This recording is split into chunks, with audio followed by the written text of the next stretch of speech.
Hey guys, it's Erica with Food Courage, and today we're going to be making this Thai glass noodle soup. It's delicious, and I think you're gonna love it, and we're gonna get into making it now.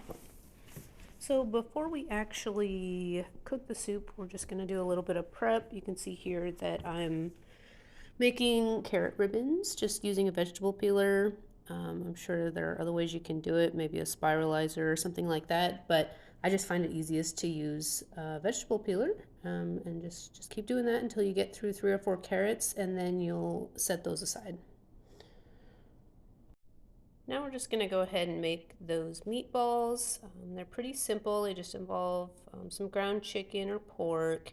Here we're adding the cilantro stems. We just chop them super tiny.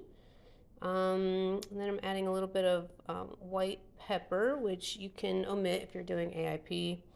And then we've got some coconut aminos. If you don't have those or don't like those, you could always add some soy sauce, something like that. And then we just mix it all together. You can do this with your hands or with a spoon. Either way is fine. I kind of start out with a spoon and then I get in there with my hands in a minute here because it just helps to break down the protein a little better and form a smoother mixture. Oops, forgot to add the garlic, so there's a little bit of garlic there too.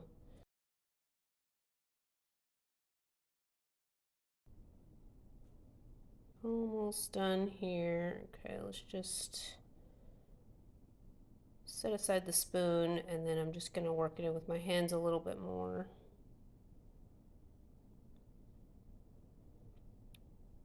And then you'll see some recipes out there that recommend just kind of like slamming the meat kind of against the side of the bowl.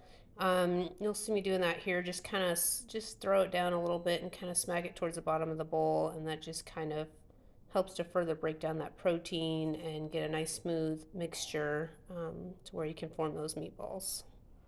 And once you're done with that, you're just gonna set it aside and do some other things to get the soup started, and then you'll come back and you'll make those meatballs and put them in the soup. Okay, now we're ready to heat up some oil, and we're just gonna add our shallots and some mushrooms, and we're gonna saute those for a couple minutes and get the onions looking a little bit translucent, and then we'll move on to the next step.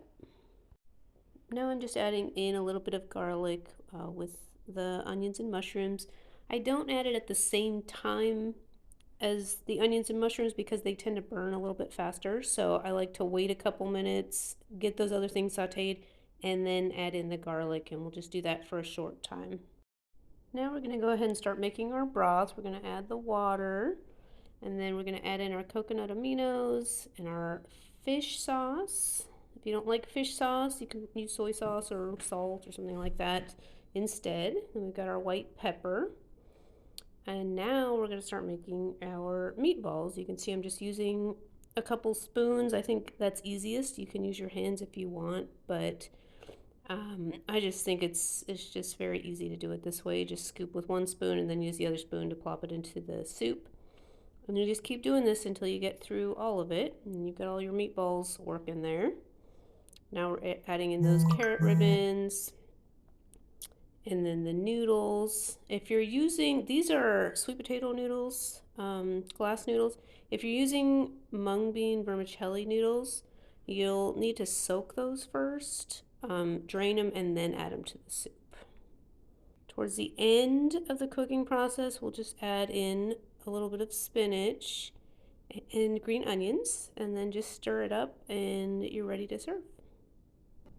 You can find the link for this recipe in the notes, and if you enjoyed this video, don't forget to like it and follow me, and we'll see you soon. Thanks.